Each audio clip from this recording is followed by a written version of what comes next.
Welcome to Southwest Yard and Garden. I'm John White. With me today is David Claremont. David is a Doñana County Master Gardener and also a vermicomposter. David, welcome to the show and tell us a little bit about vermicomposting. What is it? Thank you, John. Well, vermi means worm, and so that vermicomposting simply means worm composting, using worms to help the composting process. And in dry climates, it's a tremendous help. So that's what we have here today is the ingredients of how we put that together. And Okay. Are the worms a special type of worm, or can we just take any earthworm? no, they are a special type of worm. They're called red wigglers. Some people refer to them as manure worms. Their technical name is Acina fetida, and they just stay where food is, where garbage is. They love to eat garbage. And they produce a compost that the literature tells us is the best compost known. So I've made it, or I've helped make it, I've used it, I think it's great, so I keep making it.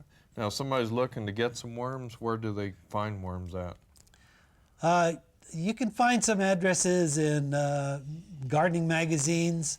The internet's a good place just to go in, put in vermicomposting or worm composting. You should get plenty of hits. You may have to make a couple of calls to find out that they can get the product to you quickly. The worms need to be sent quickly, especially during hot weather. But their sources can be found. Unfortunately, there is none locally at this time. Okay. We have some ingredients here in front of us. You want to tell us a little bit about each one of these ingredients? What do we need to get started?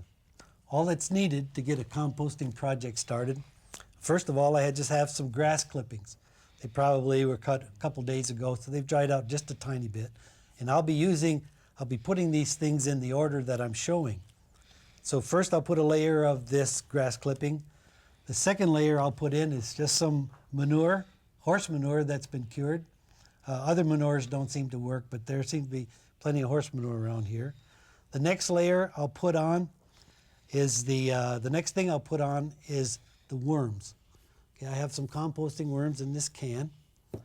On top of the composting worms, I'll place a week's worth of kitchen garbage, kitchen scraps, meat products. Yeah, minus any meats and Yeah, minus any meat products or dairy products, although eggshells are fine.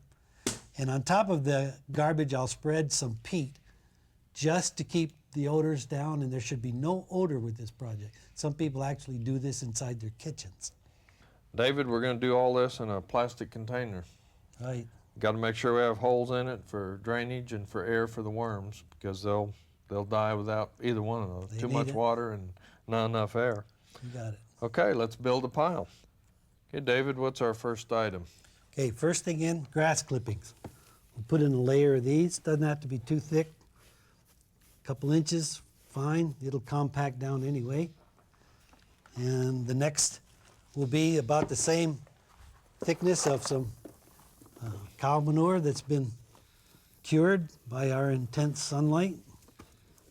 Just horse manure or cow manure? Or horse manure, excuse me. Okay. Horse manure, don't use cow manure, please. Although I think it probably could be used. Okay. The next item we're going to put in is our worms, our little worm guys. There's about 4 ounces of worms here. And when they're in there, if they eat like they're supposed to, Look at all those worms. they eat twice their weight a day. That means the first day these guys should eat about half a pound. And they'll be eating these kitchen scraps. Now I see lettuce, some lettuce scraps, onions. It's pretty yucky, but there's some banana peels. There's some stripped corn, coffee filters and coffee grounds, their favorite food. Okay. Let me use my spoon, John. And again, no meat scraps. No meat scraps, or no dairy scraps. Now, doesn't smell too good right now, but by the time I get this peat put on top of it, that should take care of the odor and also enhance the process. That's just more stuff that they can compost. And we can keep this bin in a shady area in the summer and maybe in a little sunny area in the winter. but they have a wide range of temperature in which they can survive.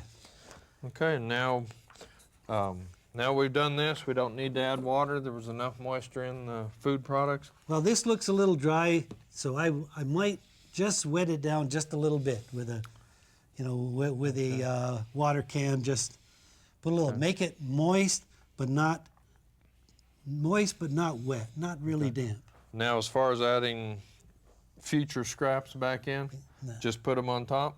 Next process when it comes along, when you've got more kitchen scraps, layer them on top just like I did, cover them with the peat, and let her go. The worms will do the rest. Okay. Here's a container next to us that's about a week old, and you can kind of see what this material here is going to look like in about a week. You can see it's a very moist, highly organic material. It's been broken down. This is still in the process of breaking some of the stuff down, but a very good material and a very rich material for our plants. So, David, thank you very much for giving us your expertise on vermicomposting. We do want to remind viewers that there is a publication available from the College of Ag and Home Ec, and you can access this off the website, and it's on vermicomposting. So if you need to refer back to some of the things we talked about, you can access it again through that publication. So, David, again, thank you very much for being on Southwest Yard and Garden. You're welcome, John.